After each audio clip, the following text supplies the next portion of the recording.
이번 영상은 보증금 사기에 대하여 이야기를 해보려고 합니다. 보증금은 일반 서민들에게는 전 재산과 다름없습니다. 그러나 전 재산과 다름없는 보증금 사고가 발생이 된다면 피해를 회복하기 위해서는 수많은 시간과 비용이 발생될 수 있습니다. 그렇기에 처음 계약할 때 정말 주의를 기울여서 계약을 해야 합니다.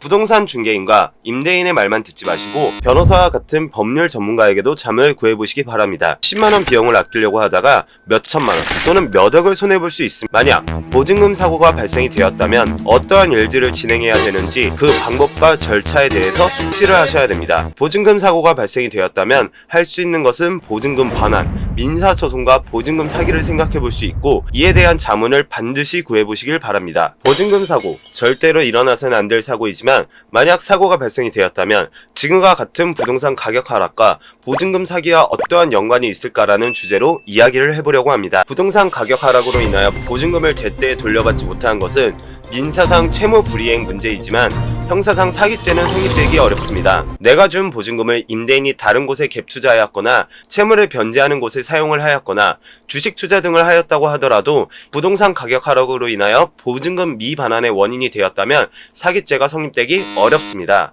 보증금을 가장 안전하게 지킬 수 있는 방법은 전세보증보험에 가입하는 것과 제1순위 대항력을 유지하는 것입니다. 만약 제1순위 대항력을 가지고 있다면 비록 전세 사기에 노출이 되었다고 하더라도 보증금 전액을 돌려받을 수 있을 것입니다. 만약 대항력이 없다면 민사소송 및 강제집행 및 채권 추심으로 보증금을 돌려받기 어렵다면 형사고소, 즉 전세 사기를 생각해 볼 수밖에 없습니다. 전세 사기 유형에는 어떤 것들이 있을까요? 가장 대표적인 유형이 첫 번째, 갭 투자로 인한 깡통 전세. 두 번째, 동일 부동산에 대하여 2중 3중으로 임대차 계약 체결. 세 번째, 신탁사 소유 건물 사기. 네 번째, 전세 대출 사기 등이 있습니다. 첫 번째, 갭 투자로 인한 깡통 전세 사기. 시세를 알기 어려운 신축 빌라 및 다가구 주택에서 주로 발생이 되고 임대인은 전세 보증금을 시세와 같게 부풀려 임차인과 임대차 계약 후 불량 임대사업자에게 명의를 넘기는 경우와 임대인과 공인중개사가 짜고 건물 내 모든 호실을 전세로 만든 뒤 경매로 넘겨 세입자의 보증금을 가로채는 경우가 발생이 되면 깡통 전세 사기를 의심해 볼 수 있습니다. 깡통 전세 사기는 임대인이 자본금이 전혀 없거나 매우 적은 자본금으로 부동산 갭 투자를 시작하여 주택담보대출을 통해 여러 부동산에 투자를 하였는데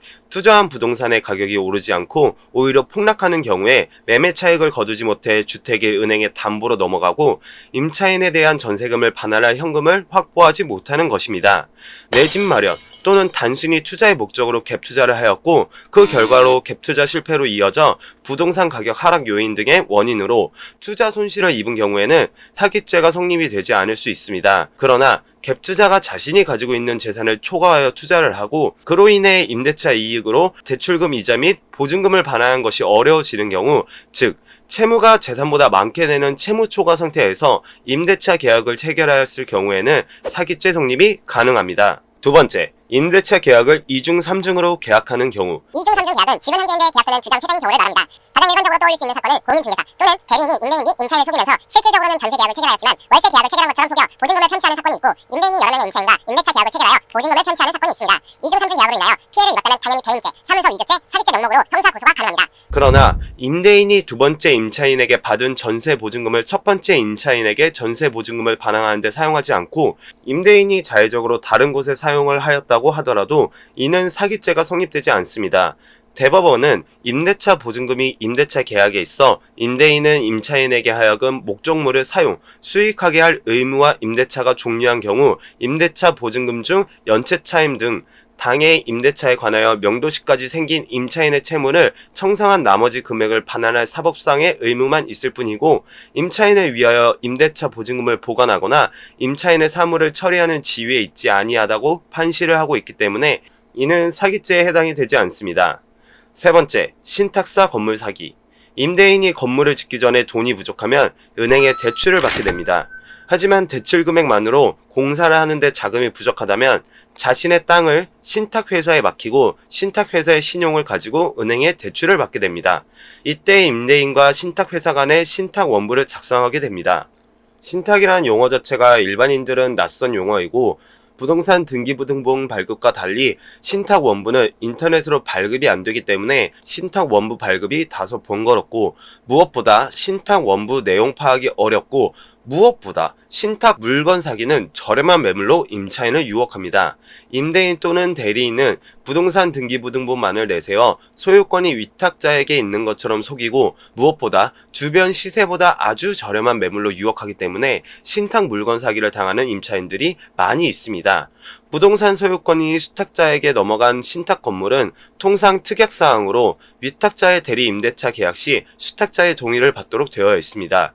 위탁자가 임대차 계약을 맺으려고 신탁회사의 동의를 받고 신탁관계가 기재된 신탁원부 등을 임차인에게 안내하고 임대차 계약을 체결해야 하지만 수탁자의 동의 없는 임대차 계약을 체결하면 임차인은 불법 점유자가 간주되고 수탁자에게 보증금을 반환받을 수 없게 됩니다.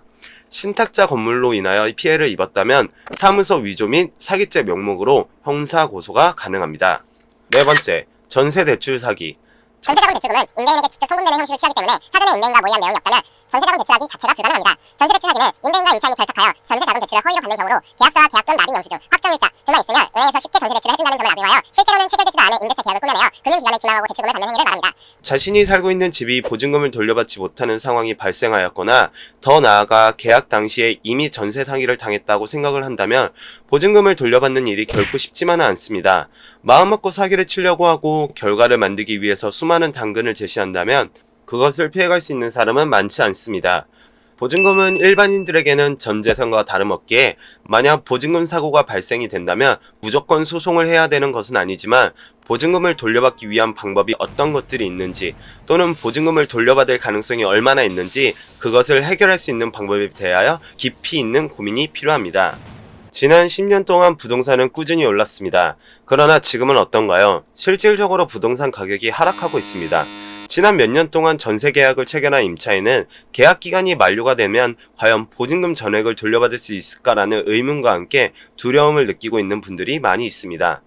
예를 들어서 2020년도 부동산 매매가가 1억 원 하는 부동산에 8천만 원의 전세 계약을 체결하였습니다. 그 후 계약 만료가 되는 시점인 2022년 부동산 가격이 8천만 원으로 하락해 보증금 시세가 5천만 원에 이르렀고 임대인은 새로운 임차인이 들어오더라도 남은 보증금 3천만 원을 추가로 더 지급해야 되는 상황에 놓여 있다고 가정을 해보겠습니다. 단순하게 이러한 상황에 놓여 있다면 아래 동영상과 같은 절차로 진행을 하셔야 합니다.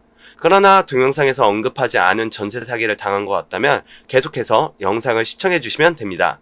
부동산 가격 하락으로 인하여 매매가가 떨어지고 전세가가 떨어져서 보증금을 지급하지 못하게 되는 깡통 전세가 되었다고 가정해 보겠습니다.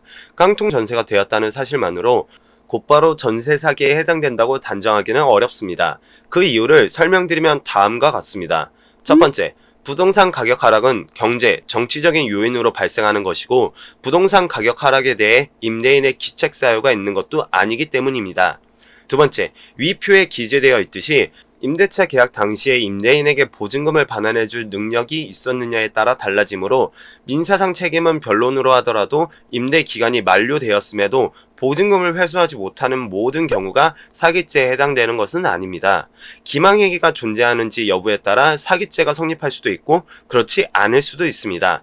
사기죄에서 가장 중요한 단어는 기망입니다. 기망은 쉽게 말하면 남을 속이는 것입니다. 보증금을 돌려주겠다고 해서 보증금을 돌려주지 않는, 즉 약속을 어기는 것과 사기죄 기망은 다릅니다. 즉 기망행위가 있었다고 보기 위해서는 임대차 계약 체결 당시에 임대인에게 보증금을 반환할 의사 또는 반환할 능력이 없어야 합니다.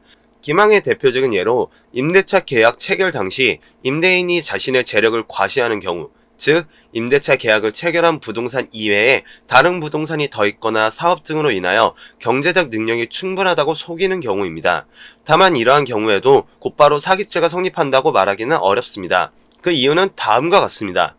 임대인이 허위로 자신의 재력을 과시하였다고 하더라도 임대차 계약 당시 임대차 목적물의 가치가 임대 보증금을 상회하고 있었는데 경제 상황의 변화로 인해 임대차 목적물의 가치가 임대 보증금을 하회하는 경우라면 임대차 계약 체결 당시에 보증금을 반환할 능력이 없었다고 보기 어려워서 사기죄가 성립하지 않습니다. 한편 임대차 계약 체결 당시 임차 목적물의 가치가 5천만 원이었음에도 불구하고 임대인의 자신의 재력 등을 허위로 과시하면서 보증금을 1억 원으로 정한 경우에는 임대차 계약 체결 당시 임대인이 보증금을 반환할 의사 또는 반환할 능력이 없었다고 보아 사기죄로 처벌할 수 있을 것입니다. 계약 기간이 만료가 되었지만 보증금을 반환하지 않는 경우에 전세 사기 등으로 고소를 한다면 반드시 기억해 주셔야 합니다. 임대인이 처음부터 보증금을 편취할 목적이 있었는지 여부입니다. 갑작스럽게 부동산 가격 하락으로 인하여 보증금을 제때 돌려주지 않는 것은 사기죄에 해당될 가능성이 아주 낮기 때문에 임대차 계약 체결 당시 갭투자로 인한 다주택자가 아닌지, 자신의 재력을 과대 포장하고 있는 것이 아닌지, 세금 체납 및 개인 채무로 인하여 신용 불량 상태가 아닌지 등을 충분히 검토를 하여 고소를 해야만 고소를 함으로써 원하는 결과를 얻을 수 있습니다. 전세 보증금을 돌려받지 못하고 있다면 가장 우선순위를 두어야 하는 것이 보증금을 반환받을 수 있는 채권 보전 조치가 최우선적으로 선행이 되어야 하고, 그 이후 민사소송 또는 형사고소를 고려해야 합니다.